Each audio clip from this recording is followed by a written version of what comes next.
Welcome to our week 4 of the series on the lives of companions. These lectures were produced as part of the Kahoot competition on Lives of the Companions. Please check out other videos on our channels as well.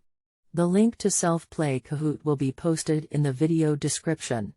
This week we will be looking at the poor and ex-slave companions, who were severely tortured by their masters and disbelievers, but these companions remained steadfast and patient and didn't renounce their faith.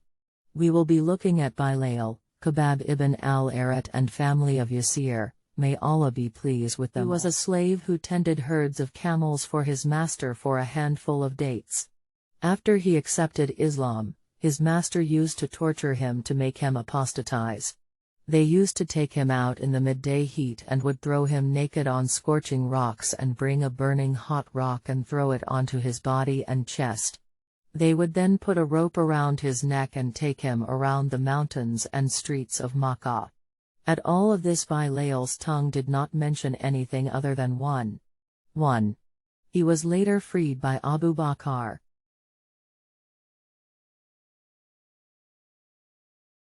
He was the first Muezzin of the Messenger and of Islam. After the Messenger passed away, Bilal refused to give adhan, saying, "I will not call the adhan for anyone after the Messenger of Allah."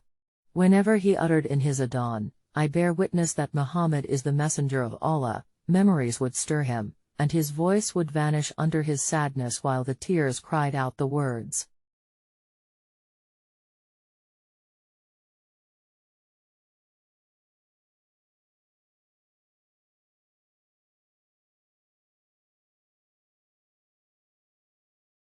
Now we will talk about second companion of today's lecture, Khabbab Ibn Al-Aratt. He was bought as a slave by women named Ammar. He was an expert blacksmith. After he accepted Islam, he did not hide his acceptance of Islam from anyone. On hearing of his conversion, they beat him with their fists and with iron bars, and they kicked him until he fell unconscious to the ground. Regularly they began taking him to an open area in the city in hot sun and would take off his clothes and dress him in iron armor and lay him on the hot scorching ground. When it appeared that all strength had left him, they would come up and challenge him, "What do you say about Muhammad? He is the servant of God and his messenger. He has come with the religion of guidance and truth, to lead us from darkness into light." They would become more furious and intensify their beating. They would ask about Al-Lat and Al-Uzza, and he would reply firmly, "Two idols, deaf and dumb, that cannot cause harm or bring any benefit." This enraged them even more, and they would take a big hot stone and place it on his back.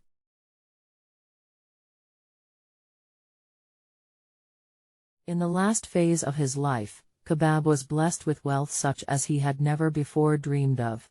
He was, however, well known for his generosity. Both Yasir and Sumaya were slaves. When Yasir and Sumaya embraced Islam, their clan inflicted punishments upon the Yasir's family.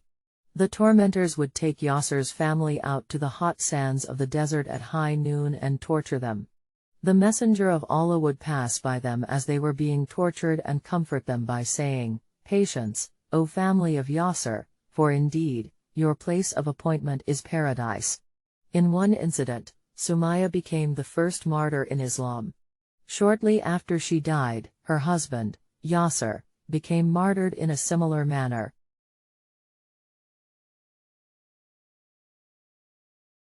As for Ammar, he continued to be tortured even after his parents died. Quraysh were trying to make weak Muslims renounce their faith. Ammar did not succumb to their pressure until the pain they inflicted upon him became too much to bear. At this, Ammar uttered words of disbelief, but later on, Prophet told Ammar that as long as your heart is at rest with faith, then you may say what you need to say in order to save yourself.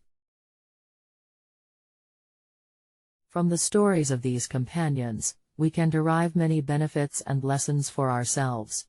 We will mention two important lessons here. Firstly, we see how Islam ended and abolished slavery and racism.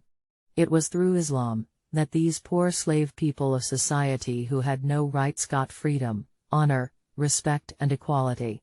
Secondly, we learn how to remain patient and steadfast on our religion even when in face of Islamophobia and attack on Muslims.